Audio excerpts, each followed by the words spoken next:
Hi and welcome back. In a recent video, I interviewed Dr. Kao, a research professor at the University of Maryland. Dr. Kao discovered by accident that a common dye called methylene blue has incredible skincare benefits. Now, I found the interview with Dr. Kao so fascinating, and I know many of you did as well, that I went down the rabbit hole of research on methylene blue. And this research naturally led me to Dr. John Lieurance, a neurological chiropractor and naturopath, and a well-known authority on methylene blue. So in today's video, I am super excited to talk to Dr. Lieurance. We will talk all about methylene blue, the benefits of taking it internally, and we'll also talk a bit about using it externally. Hi, Dr. John. Thank you so much for being with us. Hi, it's such a pleasure. Thanks for having me. You're so welcome. I'm so happy you're here. Now, Dr. John, I must have watched every podcast you were guest on, and I have read your book on methylene blue, your ebook, twice. It's a quick but fascinating read. Mm-hmm. Your knowledge of disease and healing is so in-depth that I'm really hoping that this is just one of many conversations you and I will have. I hope you will come back. But today I would love to focus on methylene blue. Tell us just a little bit about you, first of all. Where you located? What's your practice all about? I'm in Saratoga, Florida. So it's on the Gulf side, about an hour south of Tampa Bay. I find that things that have been challenges for me have become focuses in my practice, because I've been able to, I call it my pain to purpose, where I have a challenge that I overcome and then I'm able to contribute and help other people. I had a severe injury to my back, to my spine. And so there was an injection treatment that's called prolotherapy, it was kind of the very beginning of like stem cell types of injections. And that worked so well for me. I brought it into my practice, and eventually it's kind of evolved to platelet-rich plasma and bone marrow and all these different types of materials that we're able to use to regenerate the physical body. So we do quite a bit of that here in my practice. I had quite a battle with Lyme and mold illness. And so we do a number of different IVs really for a variety of different conditions. We see a lot of people with neurological conditions. And I do an endonasal balloon manipulation in conjunction with different neurological exercises. And then we do detailed lab work. We figure out what's the primary headwind for people to get better, because my personal beliefs are that the body is a self-healing, self-regulating device, and that it has the wisdom to heal itself. Nobody heals anybody. Healing is from within. It's the divine orchestra that universal intelligence provides for all of us, but it doesn't express itself fully all the time. And sometimes that expression is less than what is necessary to overcome a lot of different stressors that could overwhelm the system, and the system can't adapt to those stressors. And then you have disease that begins. At the very, very end stage of that is cancer. And it all has something in common, which is mitochondria, because the mitochondria is that bio life, it's that life force. It's that cellular energy that is able to drive that universal intelligence to occur. So that's kind of led me to really taking a very close, in-depth look at the mitochondria, at the energy cycles of the cell. And that led me to writing a book on melatonin. And then eventually I wrote a book on methylene blue. Like I said, your knowledge is so in-depth. I definitely want you back. I want to talk about melatonin, because that's something else that is fascinating. I haven't quite read that book yet. I understand it's 500 pages, but I have read your methylene blue book twice. Now, in that book, you say, and you just talked a little bit about that, but in that book, you say that metabolic medicine is the future of medicine. Can you tell us what you mean by that? Like what I was just saying about how the healing comes from within, but it runs out of life force. It runs out of battery power, and that battery power comes from the mitochondria. And so this idea of allowing the full expression of energy at a cellular level as being a treatment, a primary goal of treatment, is metabolic medicine. Whereas allopathic medicine, the standard of medicine throughout the world is really very much so a pharmaceutical game. And most pharmaceuticals it's necessary for that pharmaceutical or that molecule to be something just a little bit different than what nature would be, that it would have some sort of mechanism where it would affect a symptom. And so symptoms are not the actual cause of disease in the body. A symptom is an expression from that underlying condition. So the body is adapting oftentimes with a symptom like a temperature, an individual getting a temperature, or raising their heat, and that is antimicrobial because microbes don't like hotter environments. When we start to inhibit these expressions of adaptation, we have a short-term benefit to we're more comfortable, but it doesn't necessarily make us stronger in the long term. Where when we look at something like metabolic medicine, we're actually trying to get more towards the core of what's causing the problem. And my personal philosophies are that it's always infection or toxin. And oftentimes it's both, because it's such a toxic world, our body accumulates toxins. So when we start looking at things that are either toxins to the body that the body isn't clearing out, or we have chronic infections, what happens is we start having a major upregulation of inflammation. And that is what really starts to break our bodies down in a multiple of different ways. But one of the big things that really drives a lot of that is that it shuts down our cellular life force. It shuts down that mitochondrial function by up to 90%. They call that the Warburg effect, right? Or the cell danger response. And so then you can imagine if you're already having some challenges and then all of a sudden you've got a lot less life force, it really lends itself to an opportunity for the individual to have a variety of different disease present in the body. And it could be based on our genetics and our experiences and what we're exposed to and our emotions and our spiritual beliefs. And all of these things matter. So the individual that, especially if they've been struggling with something for a while, they've been able to go and try things that don't work, particularly the pharmaceutical approach, or they've had a surgery, or they've had some experience where they really get face to face with the insanity of treating disease and symptom, not actually treating the physical body. And when we talk about metabolic medicine, that's how this whole conversation really started, as you were curious, Claudia, about what is metabolic medicine. So, when an individual starts to realize a mechanism or a way of taking care of themselves that makes a lot more sense, it's more rational, and it's treating the physical body so you have more cellular energy, it just makes a lot more sense that you're going to live longer and you're also going to feel a lot better. We don't even have to wait for disease to happen. Taking care of our metabolic health is something I think is where aging is quite important too, since everything declines, NAD production declines, everything declines. So I think being aware of metabolic health and how to actually improve it is quite important as we're aging as well. Mm-hmm. Without the disease part. So if we're lucky enough to not have the disease part. The disease becomes more prevalent the older we get. Having birthdays depletes things like NAD, and melatonin is greatly decreased with aging.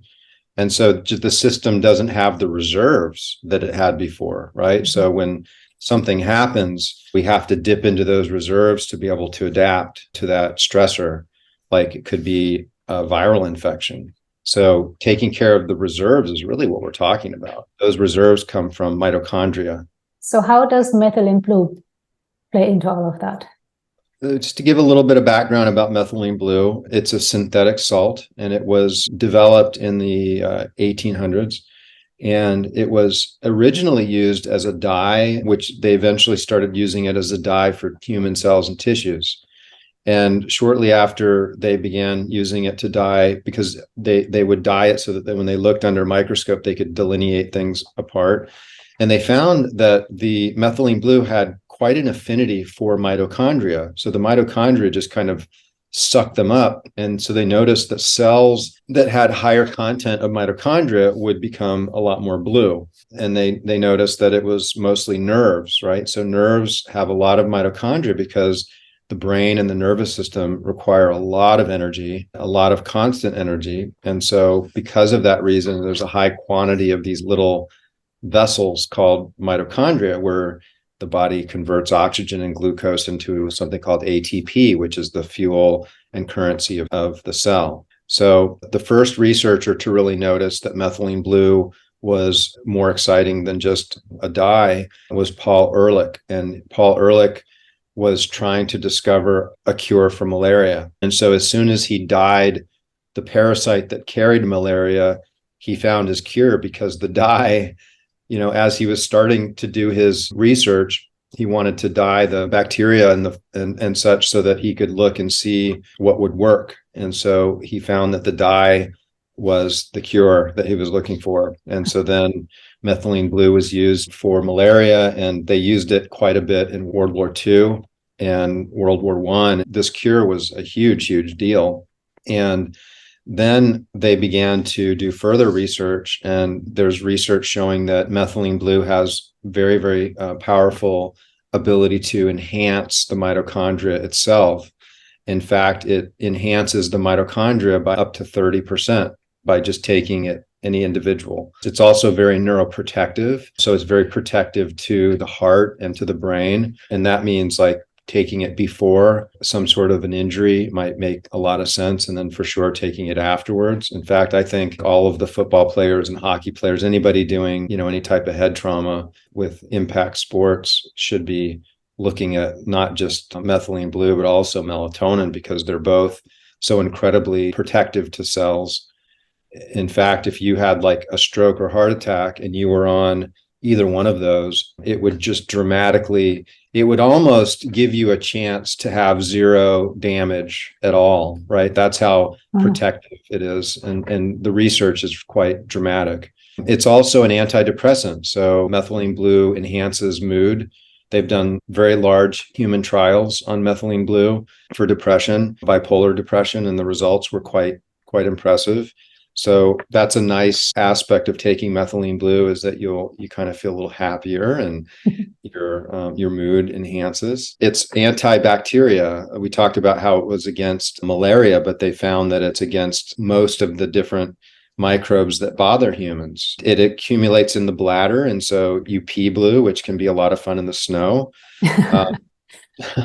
But because of that, it's like one of the best things for anybody that has a urinary tract infection, or especially if somebody has chronic urinary tract infections. So a good example of insanity is when you have something like methylene blue. It's been approved, it's been used for chronic urinary tract infections. It does not harm the body at all. In fact, the word magic bullet was termed about a substance that had far-reaching benefits to the body, but left the body unharmed. And this was a term that was made for methylene blue because of all of the things that they saw methylene blue do. So an individual with chronic urinary tract infections would typically be put on antibiotics. And what I think everybody these days knows is the damage that the antibiotics make to our microbiome. And our microbiome being so important to health and vitality and longevity and happiness and just so many different aspects. Why would we want to jeopardize that when we didn't have to? Well, it's because something like methylene blue, the patent ran out, and there's just no incentive for anybody to promote it, right? For the handful of doctors that know about it or found out about it, they're now using it in practice. But there's thousands and thousands and thousands of, especially elderly throughout the world, that are at nursing homes being given antibiotics for these chronic urinary tract infections. And to me, it just seems like it's just malpractice, really. Yeah. But it's a very good example of treating a symptom versus treating the patient, right? And the patient gets a net gain in a loss of health with the antibiotic because they lower the health. And so then that life force and that energy and that immune system is lowered. That microbiome's lowered. Now they're more susceptible to that next urinary tract infection. So it's like, it's just perpetuating this machine, and these people requiring more and more of these medicines. It's a crime. When I did my research on methylene blue and I learned all these things, I was so excited about it. And I told my husband all about it. And he said, come on, how can a dye do all these things? He's so skeptical about it because we have been told for this disease, there's this drug, and for this disease, there's this drug. But something, methylene blue is not natural, it's man-made, but something simple as that it could actually have all of those benefits, we have been taught to be so skeptical of that. It is a synthetic dye, but there's been hundreds of thousands of synthetic molecules that have been invented and discovered, and there's not one that does what methylene blue. There's almost like this God molecule aspect to it. It's like something that is just divine, right? Something that was provided to us that happens to be a very powerful tool for health and very little consequences, if any, to the body. Now, there can be some negative consequences if you take too much. Typically, I'll recommend my patients take between 0.5 to 4 milligrams per kilogram of body weight. Just for full disclosure, I have a company called Mitozen, and we make supplements, a variety of different supplements. We make some high dose melatonin, and we make a number of different nutrients and combination of nutrients and suppositories, which is a very powerful delivery mechanism. And so we do have a methylene blue suppository, and we have what we call methylene blue bars, which are like these squares, and you can cut the squares, and they're basically a palm oil suspension because methylene blue tends to absorb very well orally. So what a lot of people will find is that their mouth turns blue. So we recommend you take that palm oil, it's called Lumitol Blue, and you pop it in the back of your throat and then drink something if you don't want your mouth turning blue. And that can be taken daily. Every few weeks, we might recommend somebody take a couple of days off because it can build up in the mitochondria. But at these doses, it's very, very little. And I think a lot of dosing suggestions that you might find online are actually too low. Mm-hmm. You have to kind of find your zone. And we find between 40 and 80 milligrams usually works pretty good for most people. So you were saying there could be negative consequences if taken too much, and it can build up in the mitochondria. What would those negative consequences be, and what would happen if it builds up in the mitochondria? Does it become toxic? Does it eventually clear? Worst case, and you'd have to take a lot of methylene blue for this to happen, is that it kind of clogs up your mitochondria so you can't utilize oxygen, and so that would be death, right? We don't want to take we don't want to take, like say 1,000 milligrams a day for a week or something like that. But we have some IV protocols here that we do with patients where we'll IV 500 milligrams in a course of an hour. And then we use light therapy in conjunction as well as colloidal silver. We kind of get into this idea of the blue. It's a brilliant blue. So what's happening is it's reflecting blue and it's absorbing red. It absorbs red in a certain spectrum of 660 nanometers, which a lot of your saunas and a lot of these, like our Mito lights, the LED panels, they emit that. So we use these near infrared and red spectrums,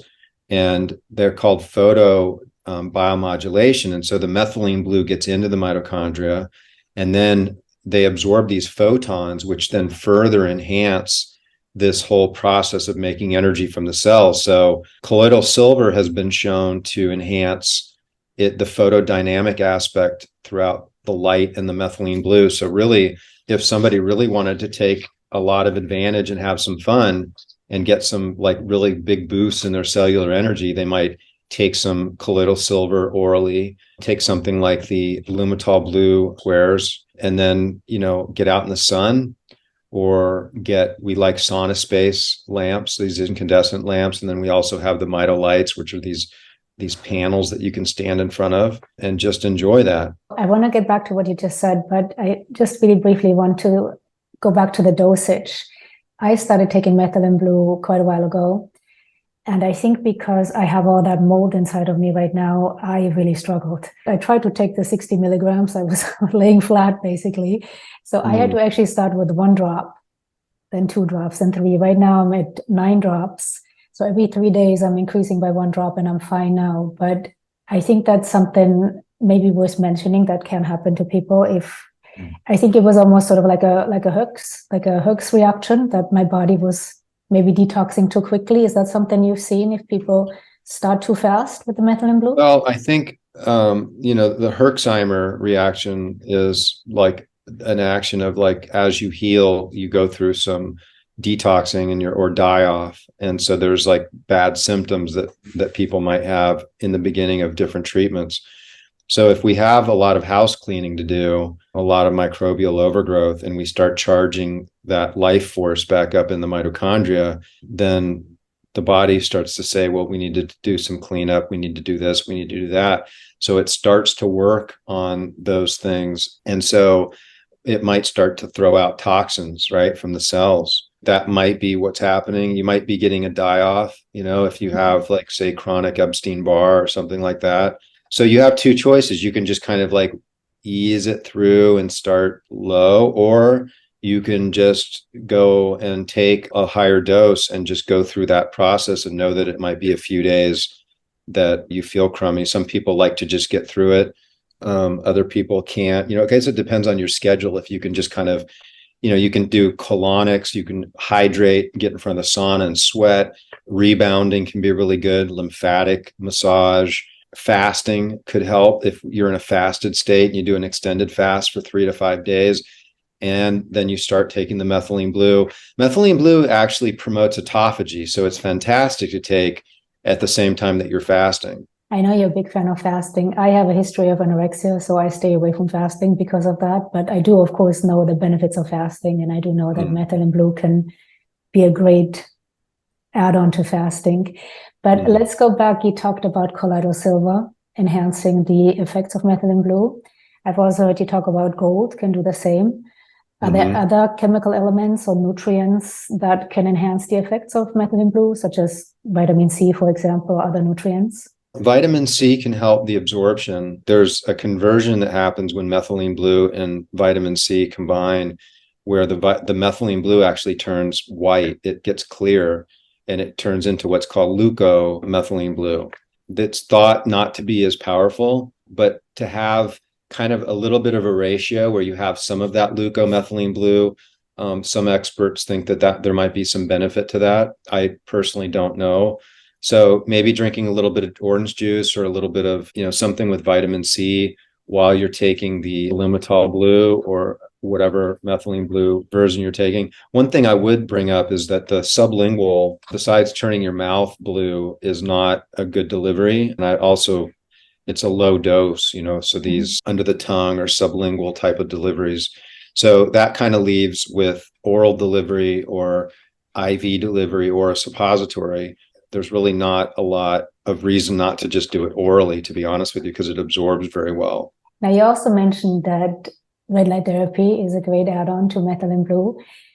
Is it a great add-on just taking methylene blue internally as far as charging the mitochondria? Or have you also noticed the benefit using methylene blue externally and then using red light therapy, so using it topically?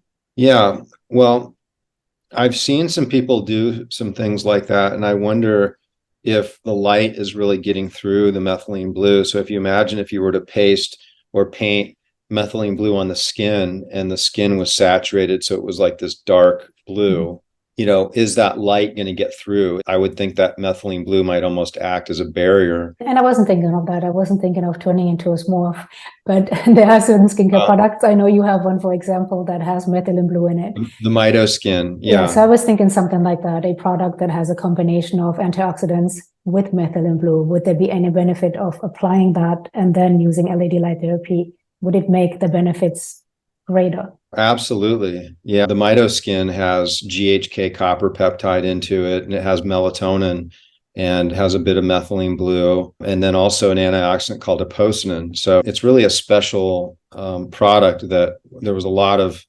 thought that went into producing that. And the results are pretty amazing for skin. And the methylene blue, I know there's a whole skincare line that's just based on just methylene blue. What we've done is we've kind of put, a number of things together to really amplify it.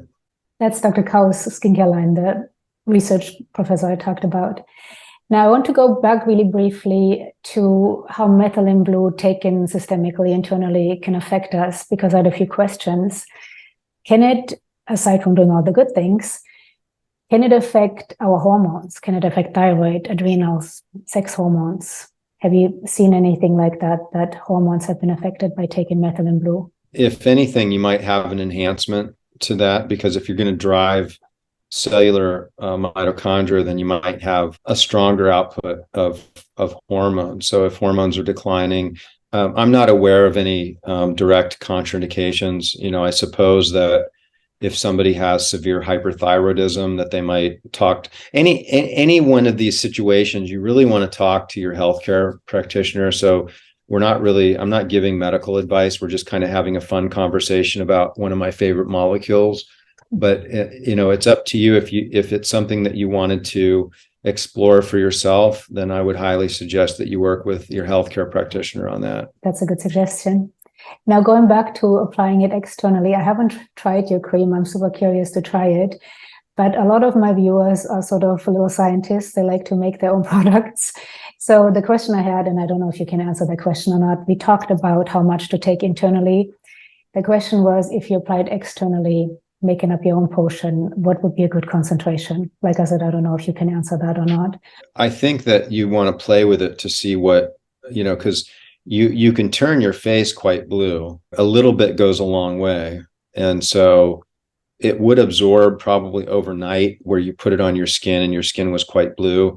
Our skin cream has just enough where it's not really visible. The cream's blue, but it doesn't change the color of your face. However, I think that there could be an interesting possibility for someone to just get a standard healthy cream that they like and take maybe a couple 100 milligrams. Maybe you have to get a tiny scale and just add it slowly and mix it into the cream, and then you can kind of dab it on your face and just play around with it. But you add it in slowly and mix it, and then see what works for you. Because if it gets too dark, you might have a problem even the next day with really staining your face. I would say something in the neighborhood of like 200 or 300 milligrams per 8 ounces of cream might be about a good window. And you can apply it anywhere on your body, right? And then I would apply it, let it soak in a bit for an hour or so, and then maybe get in the red light or go out in the sun after that. Do you think applying it topically, if somebody doesn't want to take it internally, would also have sort of a systemic effect, or is it just a cosmetic effect? I think it would depend on how much you put on. I think if you're wanting a systemic effect,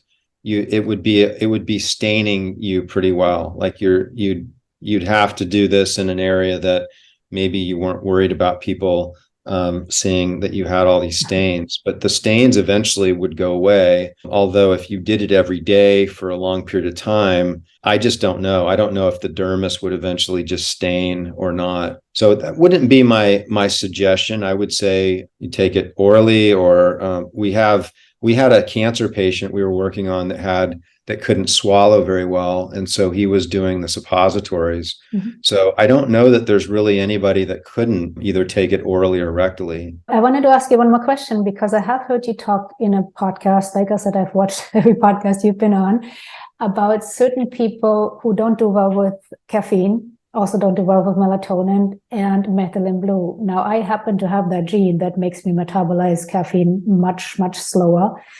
I don't seem to have any problems with melatonin. That might be why I'm struggling a bit with the methylene blue. But talk a little bit about that for people. Is that a concern for certain people that have that gene? It's a detox pathway, mm-hmm. and we clear things in our body. So things we take, they act, and then the body says, okay, let's clear that. And so when we don't clear them efficiently, then they stay in the system a bit longer. So the same pathway that clears melatonin also clears caffeine. And so some of the challenges that we've seen people have with taking especially higher doses of melatonin, because they want to take it because of all the amazing systemic benefits that we haven't really had time to go into, but we'll do another show, right? Yes, for sure. They wake up groggy, right? So they want to take the higher dose, but they wake up and they're groggy.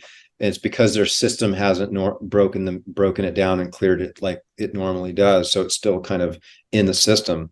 So we recommend people like that take it a couple hours before they go to bed. That way it gives their system a little bit more time to clear it before they wake up.